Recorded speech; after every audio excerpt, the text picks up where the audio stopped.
Well, hello and welcome back to Al Ain for the second day of round three over 2 days. And I'm joined by the fabulous Henry Baudet, our lovely commentator. Henry, what's the second day going to bring us?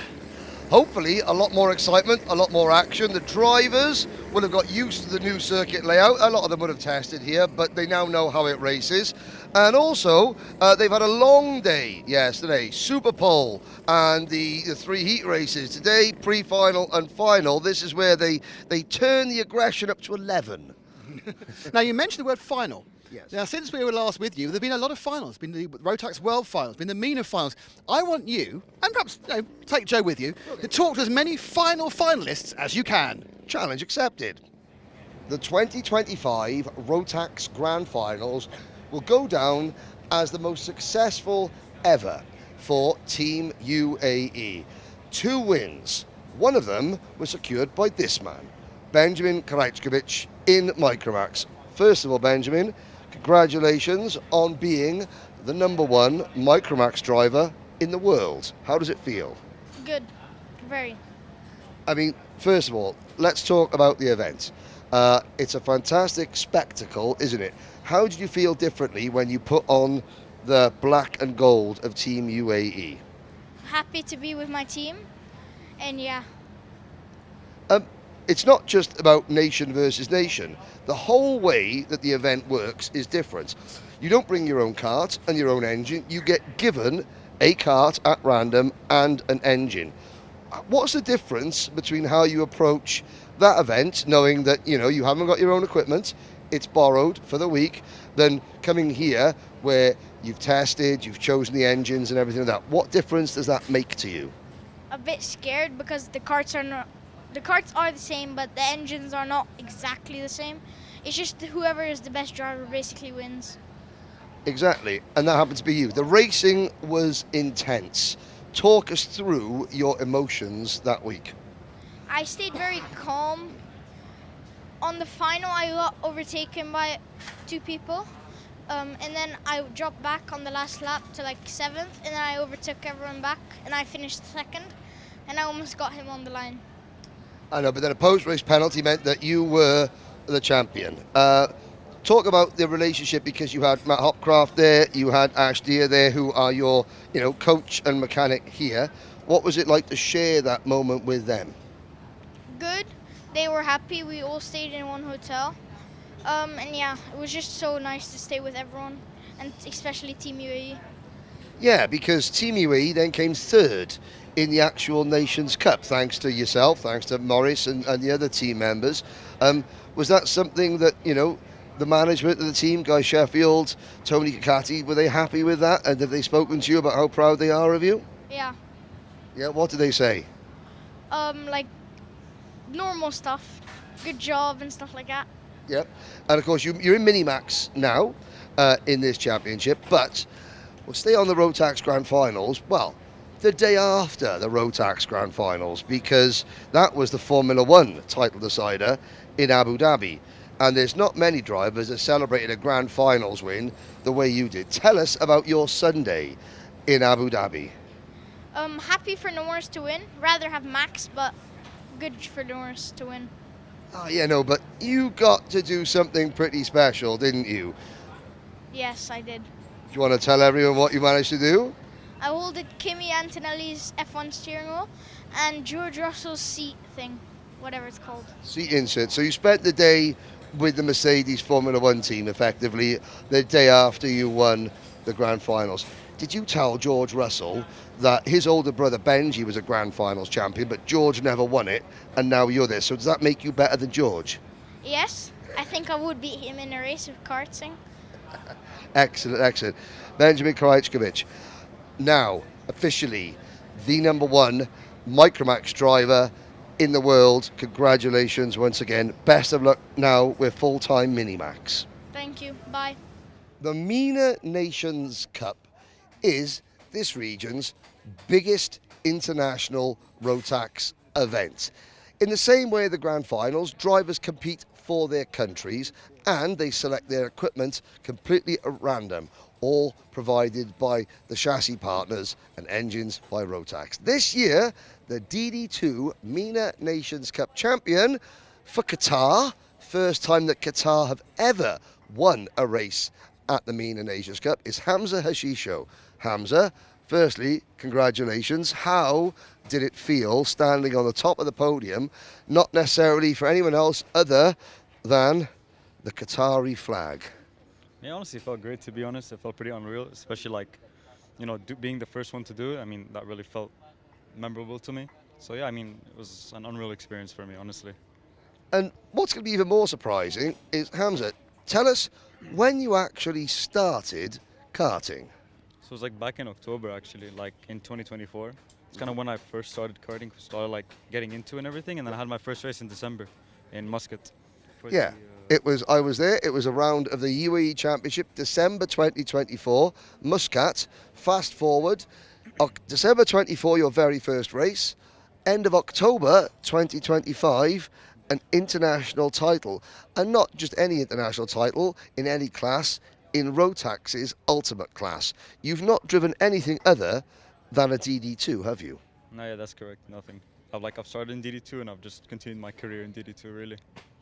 So, in the UAE Rotax Max Challenge, you've had a very successful start to what is effectively your first full season of karting.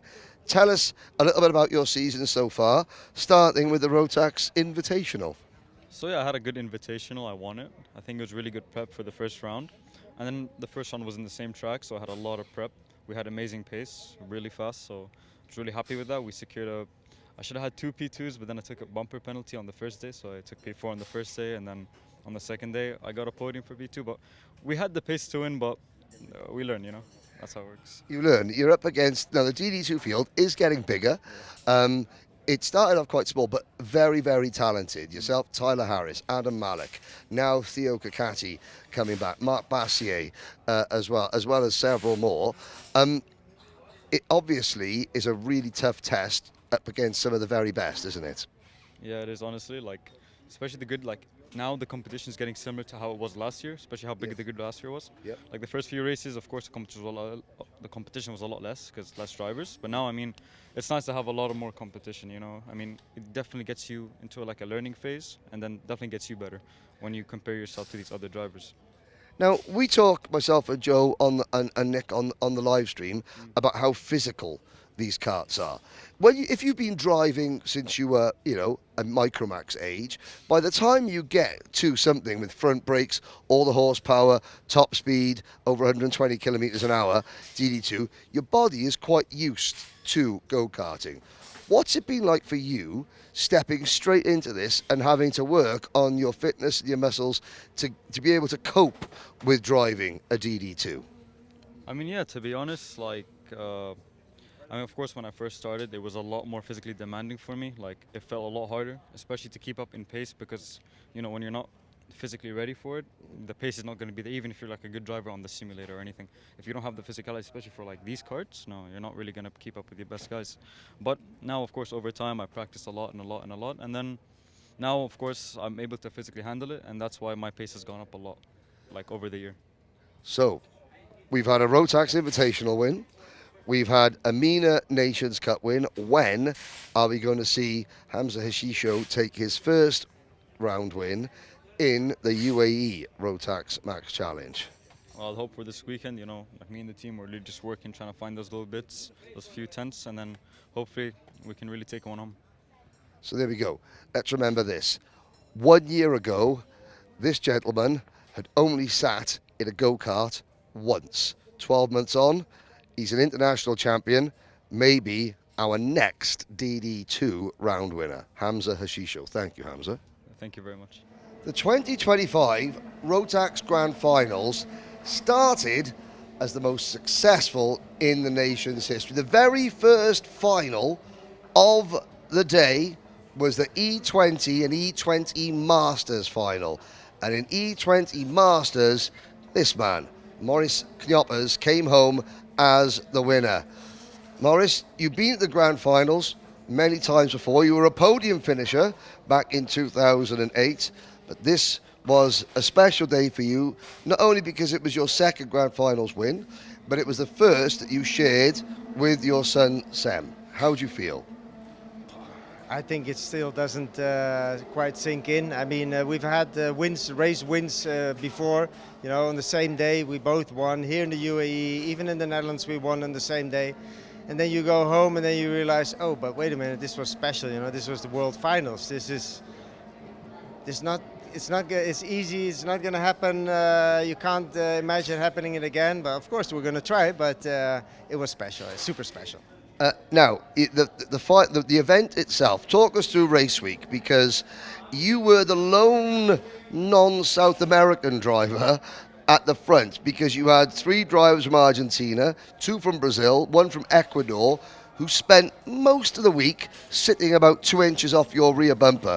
And without the sound of engines, you can hear the tyres squealing and you know they're there. How did you cope with all that?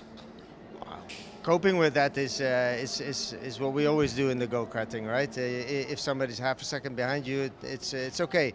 But these guys, they were really pushing. I think even more than last year. I mean, the guys who were behind me, they were some quality drivers, you know. So yeah, that wasn't easy, no. And then especially in the pre-final, we were also hyped up for Sam's win. That made him start the final in first. And then I had to tell myself, Morris, okay, come on now. You know, need to focus, which I didn't. You know, I messed up big time. And that was the only race you finished second in the pre-final on the Friday night, which came just after Sam had won his pre-final. Yeah, even a driver of your experience and caliber can lose focus every once in a while, and it can cost you, as you proved. Yeah, I mean, a lot of people came to me and said, Moritz, you were saving tires, you know, but you knew if you finish second, you can start the final first. I didn't, you know, I was just so hyped up for Sam's win. I tried it all my best, and like I said, these guys they were fast, you know, the guys from South America. So, but now we're back here in the UAE. Everything starts at 0 again, and I have to adapt to DD2. My son is now my coach this weekend, and I don't know if I really like that, to be honest. Well, I can tell you something. So, Maurice won the first final of the day on Saturday for the UAE, and that was UAE's first Grand Finals win since Sean Babington won in DD2 in 2014. The second race of the day was Benjamin Karachkovic in the Micromax race. So he became so UAE, 2 wins in the first 2 finals. In the third race, Oliver Spencer crossed the line first in Minimax, then had a post-race penalty. At one point, the UAE were by far and away leading the world, weren't they? Yeah, it's crazy. I mean, it's just proof that UAE Championship has really improved. I mean, we left in 2015 to the Netherlands. We came back last year, and yeah, the level is different. We raced 2024. We did the Dutch Championship, and no offense to my Dutch friends, but the level certainly is not less here. Yeah. But of course, the historic moment came in the last race of the day. That was DD2. And that is when you got to watch your son, Sam, also become a Grand Finals champion. The very first father, son, or in fact, any 2 members of the same family to win a Grand Finals on the same day. I watched you as I announced Sam onto the podium, and I don't think it was possible to fit an ounce more pride into any human being, was it? Goosebumps, you know. Yeah, again. You know. Goosebumps. Yeah, now. So seeing your son finish on that podium in DD2, you know, there are a lot of former winners of the Euro, of the World Finals in DD2. And the way he did it, you know, he kept his head. He beat 71 of the best drivers. Yeah, he's on it. He's on it. He is on it indeed. I think the chance of him repeating is higher than me repeating it again. Well, we shall see. One thing we know this weekend, though, is Morris. His biggest fan last week was his son. His harshest critic this week, his son. Well done. Thanks, buddy. Here we are in the drivers' lounge at Al Ain Raceway, a place where not just the drivers, their families can come relax, rehydrate, have something to eat, but that's not why we're here. We're here because this man, Conor Clancy, is making the step up to seniors after a glittering career in juniors. Conor, junior champion in the UAE. You've won all 3 rounds of the season so far. Now the step up to senior. Why? Why now? So I was doing the Champions of the Future Academy program, which is in Europe and UAE, and so that finished during the UAE RMC season when it was already going on. So I had to stay in junior for the first 3 rounds, but now that that's finished and I won the Champions of the Future Academy program, now I can move up to senior. Yes, because officially we can call you Champions of the Future OKN champion. Congratulations. What's been the step up now? What's the difference between junior and seniors based on your first day or 2 of practice? I think the racing's much harder. It's a lot harder to get a good track position as well since there's so many more drivers.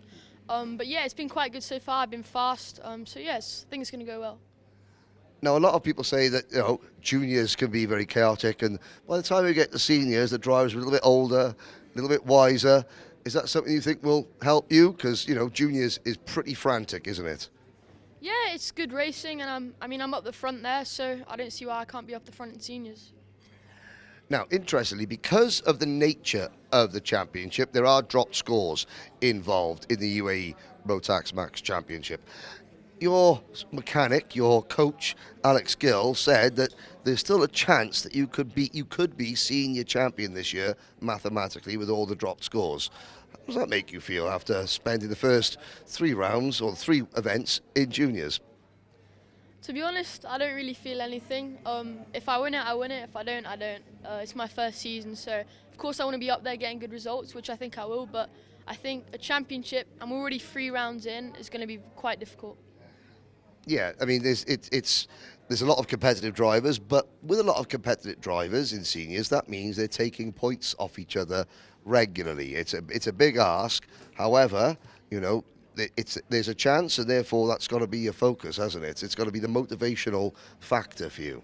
Yeah, exactly. I mean, anything can happen in seniors. There's so many drivers, and yeah, I think it will be good. Obviously, with the Mumbai Falcons, as a junior, you had your teammates like Mitan Jain, who were looking up to you as a sort of the senior member of the junior team, if you catch my meaning. Now you're the junior member of the senior team in Mumbai Falcons. You've got the likes of Nathan Cappan, who have moved up, and other senior drivers. Do you find yourself asking them for advice now, whereas before everyone was asking you for advice?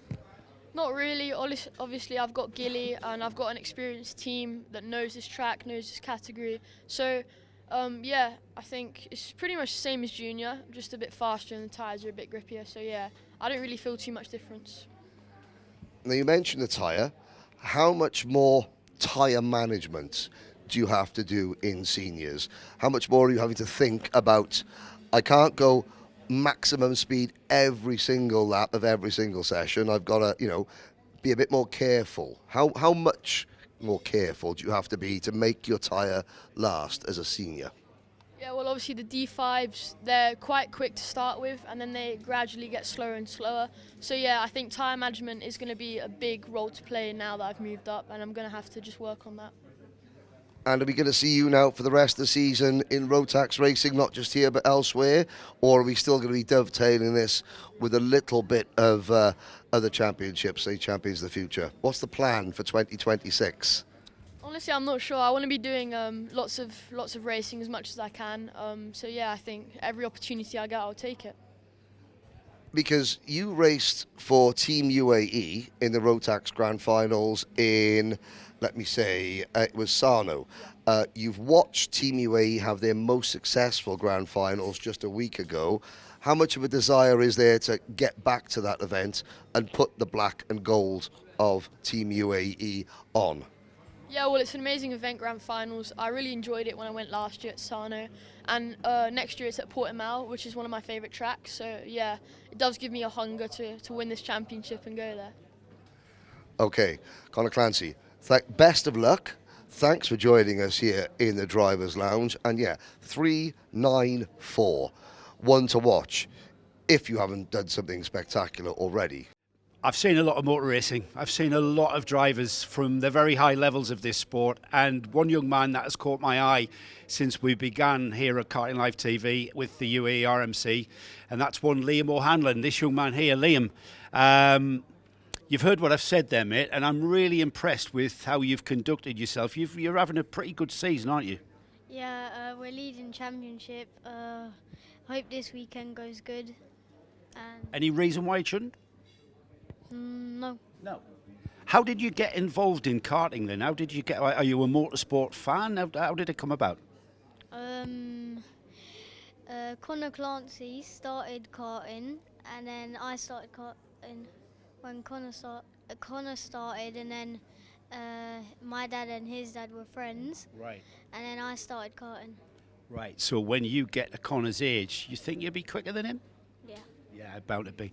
So, what sort of car did you start off on then? Bambino. Right. And was that an Miami engine thing? Yeah. Right. Quickly off Bambinos then and into Micromax. Much better car, I bet, is it? Yeah. What do you like about the Micromax? It's fast and do a More lot of grip? More grip? overtakes. Yeah, more grip, and you can do more overtaking, and it's like actual racing in micro. You know what? I've said this on my commentary. If the Formula One drivers could watch you guys, they'd learn a lot about racecraft, because you guys know how to overtake and be overtaken. That's important. You must love that bit. Yeah, I love overtaking. So, tell me a little bit about the track here. We've been here before. However, it's a little bit different, this one, is it? We've now inserted a bit of a hairpin. Is that something that you like? Yeah, I like it because I'm really fast on this track layout, and it's been good today. So see how it goes tomorrow in qualifying. We mentioned the championship. There's still miles left, isn't it? So, as speaking to Liam O'Hanlon, the little race driver, which is what you are, is that where your mind is when you sat on the grid there? You're thinking about the championship, or what are you focusing on exactly? To win. Is that as simple as that? Right. Yeah. You make it sound simple. It's not that simple, though, surely. How do you keep calm? I know I'm gonna win. I love this attitude. I know you're probably a lot calmer on the grid than your dad is sat watching you. I can assure you that, aren't you? Yeah. Yeah. So, Liam O'Hanlon, one to watch, not just this weekend, but keep an eye out for this young man. I'm sure he's going to go far. Thanks, Liam. There are very few privateers in the UAE Rotax Max Challenge, but one of the independents, Alicia Kneiser, you've been racing a long time. Senior Rotax driver number 304. What's it like being a privateer in this paddock, taking on all the big teams? I just find it fun. I mean, it doesn't really matter to me where I end up. I'm just here to race. And I don't feel such a big difference. Sometimes yes, sometimes no. Sometimes it's hard. Sometimes I feel I can do it. Yeah. Now, it's just you, your mum, and your dad here, is that right? Yeah, sometimes my brother. And your brother used to race, is that correct? Yeah. Did he stop to let you have a go? No, he went to university. Oh, trying to be educated is that. Well, this is the school of life. Now, talk about your season so far. My season has been pretty hectic with crashes nearly every session. Sometimes I'd make it to top 10, then I crashed and back, and then top 10 again. And I'm hoping for better. But last year, we weren't seeing Alicia Kneiser's name in the top 10 at all. You've obviously increased your speed to get you into the top 10, and now it's a case of just learning how to stay there. Is that right? I feel I should be more aggressive and pass more. Well, if we know anything about senior Rotax, it's pass or be passed, isn't it? Yeah. Now, tell us a little bit about this kart, because how long you've been racing for? 10 years, is that correct? I think, yeah. Have you ever raced a brand new kart that isn't second hand? Here in UAE, I have not, no. No. So we're always racing older equipment. This could be one of the oldest karts in the paddock, couldn't it? Yeah. I mean, it's a Daniele Rossi chassis, and they're very good. You've got nothing to lose there when you go out there, because with the greatest, everyone will be thinking old kart, privateer driver, they'll be at the back, right? What? That's the expectation, isn't it? When the other drivers, they think independent privateer driver on a really old chassis, they're not going to contend. So no one expects anything, do they? I guess, yeah. So is it nice to then surprise everybody by putting top 10 times in? I mean, since it's always been like that for years, I come out of nowhere to the top 10 sometimes. But I think sometimes it's surprising, sometimes it's not. Now, when you first started racing 10 years ago, how many other young ladies were there in the UAE racing Rotax? When I first started in Bambino, there Yes. was just one, I think, Georgina. Now, you see a lot more females in the paddock now as drivers, don't you? In senior, no, but I think there's one in junior and maybe mini, yeah. Yeah, there's more coming through. Do you feel now that you're becoming a bit of a role model for other young drivers because they see you doing it? I don't think so, no. Well, maybe if you don't think, but maybe we should ask some of the other drivers. Maybe we should go around and ask the other drivers, the female drivers of the paddock, whether someone like Alicia is a role model, because, you know, no young ladies are gonna get into go-karting unless they see another girl racing, are they? I guess, yeah. I know. He's quite shy about being a role model, and that's quite good, because real role models, they don't like to brag about it. Your hopes and goals for the rest of this season? Just to have fun, to fight. To have fun, to fight. We're not looking at specific positions or anything like that? No, not really. Now, if you come back with a top 10 finish in a final, you know, what do you think, Mum and Dad and you, what would you be like? I'd be happy, but it would depend how I got the top 10 because I just enjoy the fight. You just enjoy the fight. Well, there we go. Alicia Gneisser, she enjoys being an independent who fights.